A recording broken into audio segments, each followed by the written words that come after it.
എല്ലാവർക്കും നമസ്കാരം. ഇന്ന് പൂന്താനത്തിൻ്റെ ശ്രീകൃഷ്ണ കർണാമൃത ശ്ലോകങ്ങൾ നോക്കാം. 115-ാമത്തെ ശ്ലോകമാണ് ഇന്ന് നോക്കാനുള്ളത്. അതിൽ പറയുന്നത് സൂചിപ്പിച്ചിട്ടുള്ളത് സന്താനഗോപാലം കഥയാണ്. ശ്ലോകം നോക്കാം. പൃഥ്വീദേവൻ്റെ 10-ാം തനയനുടലൊടെ മാഞ്ഞപോതർജുനൻ താനഗ്നൗ ചാടിയിടുമെന്നായതു പൊഴുതവനും താനും അന്തർമലേ പോയി പ്രീത്യാ വൈകുണ്ഠലോകത്തെഴുന്നരുളി യഥാപൂർവമാഗത്യ ബാലാൻ പ്രത്യേകം പാർത്ഥനെ കൊണ്ടഴകിനോട് കൊടുപ്പിച്ച തുഭ്യം നമോസ്തു. പൃഥ്വീദേവൻ്റെ 10-ാം തനയൻ. ദ്വാരകയുടെ അടുത്ത് ഒരു ബ്രാഹ്മണൻ്റെ 9 മക്കളും പ്രസവിച്ച ഉടനെ തന്നെ മരിച്ചു പോയി എന്നാണ്. സന്താനഗോപാലം കഥ ആണ് ഇവിടെ സൂചിപ്പിക്കുന്നത്. പൃഥ്വീദേവൻ്റെ 10-ാം തനയൻ, 10-ാമത്തെ പുത്രൻ ഉടലോടെ പോയി. അതിൻ്റെ ശരീരം പോലും കാണാൻ കിട്ടിയില്ല എന്നാണ്.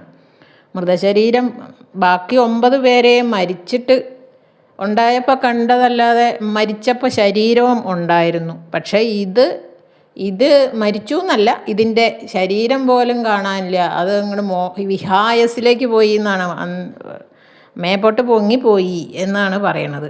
മൃതശരീരം കൂടി കാണിക്കാതെ അപ്രത്യക്ഷമായി എന്ന്. ആദ്യത്തെ 8 പിന്നെ 9-ാമത്തെ പുത്രനും മരിച്ചപ്പോൾ വിപ്രൻ എന്ത് ചെയ്തു? മൃതശരീരം കൊണ്ട് കൃഷ്ണൻ്റെ തിരുമുമ്പിൽ പോയി ആ കുട്ടിയെ, മരിച്ച ഉണ്ണിയെ ഭഗവാന്റെ മുമ്പിൽ കടത്തി ഭഗവാനെ അങ്ങോട്ട് വേണ്ടോളം ആക്ഷേപിച്ചു. അപ്പോൾ അർജുനനാണ് ഞാൻ രക്ഷിച്ചോളാം എന്ന് വാക്കുകൊടുത്ത് ശരകൂടമൊക്കെ കെട്ടി രക്ഷിക്കാൻ വേണ്ടി അമ്പും വില്ലും ഗാണ്ഡീവവും ഒക്കെ ഏന്തി പിടിച്ച് അവിടെ നിന്നു. ആ സമയത്താണ്, അന്നാണ് ഈ 10-ാമത്തെ ഉണ്ണിയുടെ ശരീരം പോലും കാണാൻ കിട്ടാതെ അങ്ങ് പൊങ്ങിപ്പോയത്. അതാണ് പറയണത്. എന്നിട്ടോ പ്രീത്യാ വൈകുണ്ഠലോകത്തെഴുന്നരുളി യഥാപൂർവമാഗത്യ ബാലാൻ എന്ന്. ഭഗവാൻ കുട്ടിയെ രക്ഷിക്കാൻ പറ്റിയില്ലെങ്കിൽ ഞാൻ അഗ്നി ചാടും എന്നാണ് അന്ന് അർജുനൻ ശപഥം ചെയ്തത്. അപ്പം ശപഥം, കുട്ടിയെ കാണാൻ പോലും കിട്ടാത്ത സ്ഥിതിക്ക് ശപഥം ചെയ്യണമല്ലോ. അപ്പോൾ സത്യാക്കണം. ശപഥം എന്ന് പറഞ്ഞാൽ അത് ചെയ്യണം, വാക്കിന് വിലയില്ലാത്തവനാവരുത്. അതുകൊണ്ട് അത് ചെയ്തേ പറ്റൂ. അപ്പോൾ അഗ്നി ചാടിയേ തീരൂ. അപ്പം ശപഥം ചെയ്ത പോലെ ചെയ്യണം. അതിന് അർജുനൻ അഗ്നിയിലേക്ക് ചാടാൻ അങ്ങോട്ട് തുടങ്ങുമ്പോഴേക്കും പോയിട്ട് ഭഗവാൻ അവിടെ ഇങ്ങോട്ട് വാന്ന് പറഞ്ഞിട്ട് ഇങ്ങോട്ട് പിടിച്ചു ഭഗവാൻ അർജുനനെ. എന്നിട്ട് പോയി വൈകുണ്ഠത്തിലേക്ക് 2 പേരും കൂടി തേരിൽ കയറി അങ്ങ് പോയി.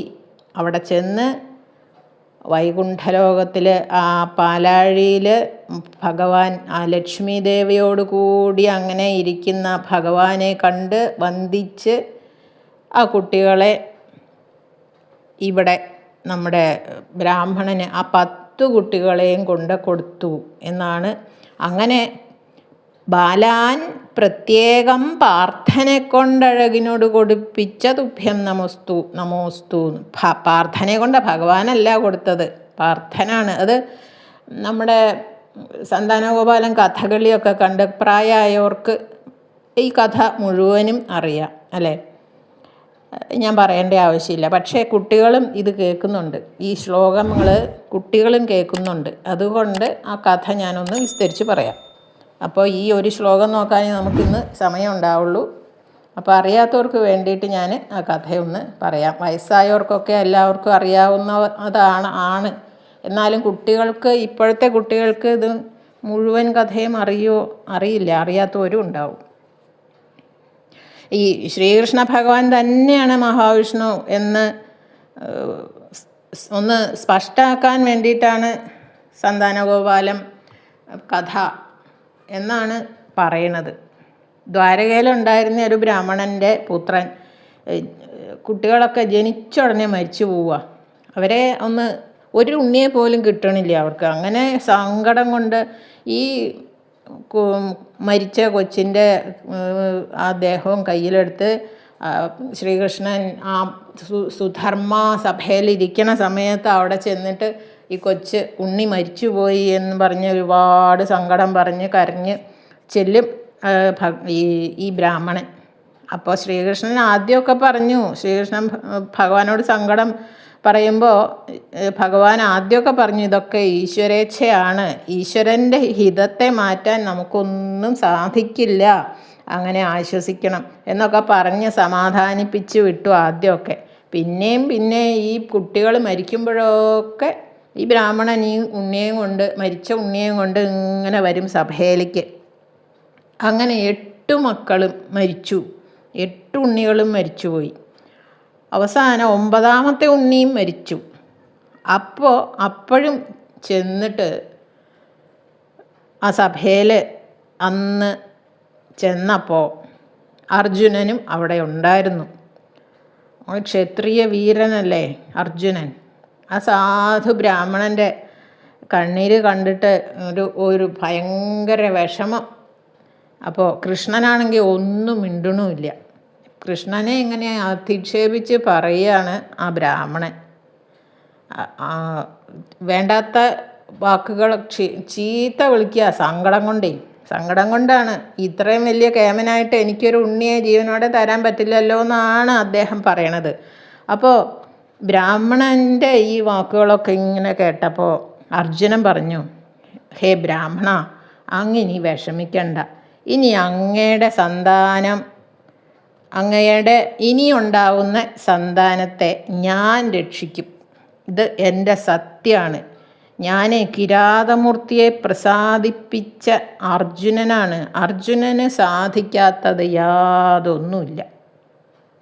പിന്നെ മൃത്യുദേവനെ ഞാൻ തോൽപ്പിച്ചിട്ട് അങ്ങയുടെ പുത്രനെ രക്ഷിക്കാൻ സാധിക്കാതെ വന്നിട്ടുണ്ടെങ്കിൽ അന്ന് ഞാൻ അഗ്നിപ്രവേശം ചെയ്യും എന്നാണ് ആ ബ്രാഹ്മണനോട് ശപഥം ചെയ്തു. ഞാൻ അഗ്നിയിൽ ചാടും എന്ന്, രക്ഷിക്കാൻ പറ്റിയില്ലെങ്കിൽ. അപ്പോൾ അഹങ്കാരം, മഹാവിഷ്ണു തന്നെയാണ് ശ്രീകൃഷ്ണൻ എന്ന് കാണിച്ചു കൊടുക്കാൻ മാത്രമല്ല, ആ അർജുനൻ്റെ അഹങ്കാരവും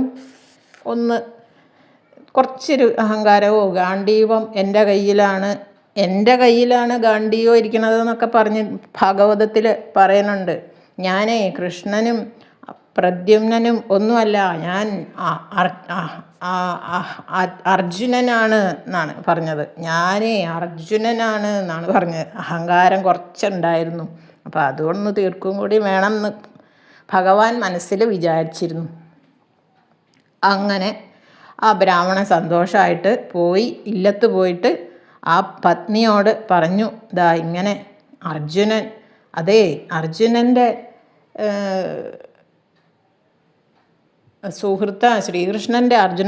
ശ്രീകൃഷ്ണൻ്റെ സുഹൃത്താണ് അർജുനൻ. എന്ത് ചെയ്യുക, ഇനി ഉണ്ടാകുന്ന ഉണ്ണിയെ രക്ഷിക്കാൻ സാധിച്ചില്ലെങ്കിൽ അർജുനൻ തീ ചാടുന്ന പറഞ്ഞേക്കണത് എന്നാണ് പറയണത്. അപ്പോൾ അർജുനൻ തീ ചാടാൻ എന്തായാലും കൃഷ്ണൻ സമ്മതിക്കില്ല. എന്താണെന്ന് വെച്ചാലേ സുഭദ്ര വിധവയായി പോവില്ലേ, അതുകൊണ്ട് ശ്രീകൃഷ്ണൻ എന്തായാലും അതിന് സമ്മതിക്കില്ല. അപ്പോൾ നമുക്ക് ആ ഒരു അടുത്ത ഉണ്ണിയെ നമുക്ക് കിട്ടും എന്നൊക്കെ അങ്ങനെ അവർ രണ്ടുപേരും തമ്മിൽ ഇങ്ങനെ സംസാരിച്ച് സന്തോഷമായി. അത് കഴിഞ്ഞ് കുറച്ച് കാലം കഴിഞ്ഞപ്പോൾ ഈ പത്നി 10ാമതും ഗർഭിണിയായി. അപ്പോൾ 10ാമത്തെ ഗർഭം 9 മാസമൊക്കെ തികഞ്ഞ് കഴിഞ്ഞപ്പോൾ ഗർഭകാലം കഴിയാറായി. ഉണ്ണി ഉണ്ടാവാനുള്ള സമയമൊക്കെ ആയി. പ്രസവ വേദനയൊക്കെ തുടങ്ങിക്കഴിഞ്ഞപ്പോൾ നമ്മുടെ ബ്രാഹ്മണൻ പോയി അർജുനനോട് പറഞ്ഞു, വിവരം പറഞ്ഞു. അർജുനൻ വേഗം ദേഹശുദ്ധിയൊക്കെ വരുത്തി ഈ സൂതികാഗൃഹമുണ്ട്, പ്രസവ മുറി. ഇന്നത്തെ പോലെ ആശുപത്രികളൊന്നും ഇല്ലാത്ത കാലമാണ്. അപ്പോൾ അവിടെ ചെന്ന് 4 പുറവും അമ്പെയ്ത് ശരകൂടം കെട്ടി ഒരു ഈച്ചയ്ക്കും ഒരു കൊതുകിനും പോലും അതിൻ്റെ ഉള്ളിൽ കൂടി കടക്കാൻ പറ്റാത്ത അത്രയ്ക്കും ഗംഭീരമായിട്ടൊരു ശരകൂടം കെട്ടി. എന്നിട്ട് അതിന് കാവൽ നിന്നു. ഗാണ്ഡീവവും ദിവ്യ അസ്ത്രങ്ങളും ഒക്കെ ധരിച്ച് കാവൽ നിന്നു. അവിടെ ബ്രാഹ്മണ സ്ത്രീ സുഖമായിട്ട് പ്രസവിക്കുകയൊക്കെ ചെയ്തു. ഉണ്ണി കരയണ ശബ്ദവും കേട്ടു. ആകെ സന്തോഷമായി എല്ലാവർക്കും. ബ്രാഹ്മണൻ ഓടി വന്ന് പറഞ്ഞു, പ്രസവിച്ചു, ഉണ്ണിയാണ് എന്നൊക്കെ പറഞ്ഞ് അകത്തേക്ക് ചെന്നു. അർജുനനോട് വന്ന് പറഞ്ഞ് അകത്തേക്ക് ചെന്നപ്പോഴേക്കും ബ്രാഹ്മണ സ്ത്രീ വാവിട്ട് കരയണതാണ് കണ്ടത്. ഉണ്ണിയെ കാണാനില്ല എന്നും പറഞ്ഞു. ഇത്രയും കാലം ഉണ്ണിയുടെ ശരീരമെങ്കിലും കാണാൻ പറ്റാറുണ്ട്, ഈ പ്രാവശ്യം ഉണ്ണിയെ കാണാൻ പോലും കിട്ടിയില്ല. അത് മുകളിലേക്ക് പൊങ്ങിപ്പോയി എന്ന് പറഞ്ഞ് ബ്രാഹ്മണ സ്ത്രീ ഗംഭീരം കരച്ചിൽ. അങ്ങനെ ബ്രാഹ്മണൻ എന്ത് ചെയ്തു? അവർക്ക് ഭയങ്കര സങ്കടമായി. അങ്ങനെ ആ അർജുനൻ്റെ മുമ്പിലെത്തി എന്തൊക്കെ കേമത്താണ് പറഞ്ഞിരുന്നത്. ഗാണ്ഡീവം എൻ്റെ കയ്യിലായിരിക്കണത്, ഞാനേ അർജുനനാണ്, കൃഷ്ണനും പ്രദ്യുമ്നും ഒന്നല്ല, ഞാൻ അർജുനനാണ് എന്നൊക്കെ എന്തൊക്കെ ഭൈരവാദ പറഞ്ഞത് അല്ലേ. എന്നിട്ട് കണ്ടില്ലേ, ഇപ്പോൾ ഉണ്ണിയുടെ ആ ശരീരം പോലും ഞങ്ങൾക്കൊന്ന് കാണാൻ പറ്റിയില്ല എന്നൊക്കെ പറഞ്ഞ് അർജുനനെ പറയാത്തതൊന്നുമില്ല ആ ബ്രാഹ്മണൻ. അതും സങ്കടം കൊണ്ടാണ് എന്ന് വിചാരിക്കാം. അങ്ങനെ അർജുനൻ പോയി എല്ലായിടത്തും പോയി അന്വേഷിച്ചു. യോഗവിദ്യ കൊണ്ട് സ്വർഗത്തിലും പോയി, നരകത്തിലും പോയി, എല്ലാ ലോകത്തും പോയി. ആ ബ്രാഹ്മണ ബാലനെ അന്വേഷിച്ച് കിട്ടാതെ അവസാനം ഇങ്ങോട്ട് തന്നെ മടങ്ങിയെത്തി. അങ്ങനെ അഭിമാനം ഉള്ള ആളാണല്ലോ, അതുകൊണ്ട് ഒട്ടും താമസിച്ചില്ല. അഗ്നികുണ്ഡം കൂട്ടി അഗ്നിക്ക് പ്രദക്ഷിണം ചെയ്ത് അതിലേക്ക് അങ്ങോട്ട് ചാടിയില്ല എന്ന സമയത്ത് അങ്ങോട്ട് വീഴുന്നതിന് മുമ്പേ ആപദ്ബാന്ധവനായിട്ടുള്ള ഭഗവാൻ ഇങ്ങോട്ട് പിടിച്ച് തേരി കയറ്റി. എൻ്റെ കൂടെ വാ എന്ന് പറഞ്ഞിട്ട് മന്ദഹാസം പൊഴിച്ച് ഭഗവാൻ അർജുനൻ്റെ കൂടെ ആകാശമാർഗത്തിൽ അങ്ങ് തേരും കൊണ്ടുപോയി എന്നാണ്. അത് 7 സാഗരങ്ങളും 7 ദ്വീപുകളും ഒക്കെ കടന്ന് ആ തേര് കൃഷ്ണനെയും അർജുനനെയും കൊണ്ട് ലോകാലോക പർവ്വതവും കടന്നങ്ങ് പോയി. അഗാധമായിട്ടുള്ള ഇരുട്ടായിരുന്നു. അപ്പോൾ ഇരുട്ടത്ത് എന്ത് ചെയ്തു? ഭഗവാന്റെ സുദർശനം അവിടെ പ്രകാശം പൊഴിച്ചു എന്നാണ്. ആ 1 കോടി സൂര്യന്മാർ പ്രകാശിച്ചതുപോലെയുള്ള പ്രകാശം അപ്പോൾ അവിടെ പരന്നു എന്നാണ് പറയണത്. അപ്പോൾ അങ്ങ് പോയപ്പോൾ കണ്ടു പാലാഴിയുടെ മധ്യത്തിൽ വൈകുണ്ഠലോകം അർജുനന് കാണാറായി എന്നാണ് പറയണത്. ഈ കൃഷ്ണനും അർജുനനും കൂടി ആ ആനന്ദലോകം, അവിടെ ആനന്ദം മാത്രമേ ഉള്ളൂ, ആ ലോകത്ത് പ്രവേശിച്ചു. 1000 ശിരസ്സുള്ള അനന്തനാണ് മെത്ത അല്ലേ. ആ മെത്തയിൽ ഇങ്ങനെ ലക്ഷ്മി ദേവിയോടുകൂടി പള്ളി കൊള്ളുന്ന ആ ഭഗവാനെ 2 പേരും കൂടി അങ്ങനെ കണ്ടു. അപ്പോൾ കൃഷ്ണാർജുനന്മാരോട് ഭഗവാൻ പറഞ്ഞു, നിങ്ങൾ 2 പേരെ ഒന്നിച്ചൊന്ന് കാണാനുള്ള മോഹം കൊണ്ടാണ് ഞാൻ ബ്രാഹ്മണ ബാലന്മാരെ ഇവിടേക്ക് കൊണ്ടുവന്നത് എന്ന് മഹാവിഷ്ണു പറഞ്ഞു. ഭൂഭാരം നശിപ്പിച്ചിട്ട് നിങ്ങളിങ്ങനെ അധികം താമസിയാതെ ഇങ്ങോട്ട് തന്നെ വരണം കേട്ടോ എന്നാണ് മഹാവിഷ്ണു കൃഷ്ണാർജുനന്മാരോട് പറഞ്ഞത്. കുട്ടികളെ എല്ലാം നിങ്ങൾക്ക് കൊണ്ടുപോവാം എന്ന് പറഞ്ഞു. അങ്ങനെ ഇത് കേട്ടപ്പോൾ അർജുനന് എന്താണെന്നറിയാത്ത ആനന്ദം ഉണ്ടായി. ആനന്ദം കൊണ്ട് എന്തു ചെയ്യണം എന്നറിയാതെ ആ 10 ഉണ്ണികളെയും ഏറ്റുവാങ്ങി ഭഗവാന്റെ കയ്യിൽ നിന്ന്. ശ്രീകൃഷ്ണ ഭഗവാന്റെ അനുവാദത്തോടെ ആ കുട്ടികളെയും കൊണ്ട് തേരിൽ കയറി കുറച്ച് നേരം കൊണ്ട് അങ്ങോട്ട് പോയതുപോലെ തന്നെ ഇങ്ങോട്ടും വന്നു. ആ ഉണ്ണികളെയൊക്കെ ആ ബ്രാഹ്മണന് അർജുനനെ കൊണ്ട് കൊടുപ്പിക്കുകയാണ് ചെയ്തത്. അതാണ് ഇവിടെ പൂന്താനം പറഞ്ഞിട്ടുള്ളത്. പാർത്ഥനെ കൊണ്ടഴകിനോട് കൊടുപ്പിച്ച തുഭ്യം നമോസ്തു എന്നാണ് പറഞ്ഞിട്ടുള്ളത്. ഭഗവാനാണ് ഉണ്ണികളെയൊക്കെ വീണ്ടെടുത്ത് കൊണ്ടുവന്നതെങ്കിലും ഭഗവാൻ ഞാനാരുമല്ല എന്നുള്ള നാട്യാണ് ഭഗവാന്. അർജുനൻ കൊടുത്താൽ മതി എന്ന് പറഞ്ഞിട്ട് അർജുനനാണ് ആ കുട്ടികളെല്ലാം ആ ബ്രാഹ്മണനെ ഏൽപ്പിക്കണത്. അപ്പോൾ അർജുനൻ വിചാരിക്കണ ഒരു കാര്യമുണ്ട്. മഹാവിഷ്ണുവിൻ്റെ സ്ഥാനമായ വൈകുണ്ഠം, ആ വൈകുണ്ഠം ഒക്കെ കണ്ട് ഇവിടെ വന്ന് ഈ കുട്ടികളെയൊക്കെ കൊടുത്തു നോക്കുമ്പോൾ ഏതൊരാൾക്കും എത്ര ശക്തി ഉണ്ടെങ്കിലും അത് ഈ കൃഷ്ണൻ്റെ ദയ കൊണ്ട് മാത്രം ഉണ്ടാവുന്നതാണ്. എന്തൊക്കെ ശക്തി ഒരാൾക്കുണ്ടോ, എന്തെല്ലാം കഴിവ് ഒരാൾക്കുണ്ടോ, ആ കഴിവുകളെല്ലാം ഭഗവാന്റെ ദയ കൊണ്ട് മാത്രം ഉണ്ടാവുന്നതാണ്. അല്ലാണ്ട് സ്വന്തം സാമർഥ്യം കൊണ്ടൊന്നും ഒരു കാര്യവും സാധിക്കില്ല എന്നുള്ള കാര്യം അർജുനൻ ഇങ്ങനെ വിചാരിക്കും. യത്കിഞ്ചിൽ പൗരുഷം പുംസാം മേനേ കൃഷ്ണാനുകമ്പിതം എന്നാണ് ശ്രീമദ് ഭാഗവതത്തിൽ പറയണത്. കൃഷ്ണൻ്റെ ശക്തി കൊണ്ടല്ലാതെ നമ്മൾക്ക് യാതൊന്നും, ഒരു കൈയിൻ്റെ ചെറുവിരൽ അനക്കാൻ പോലും ഈശ്വര ശക്തി കൊണ്ടല്ലാതെ പറ്റില്ല എന്നാണ് പറയണത്.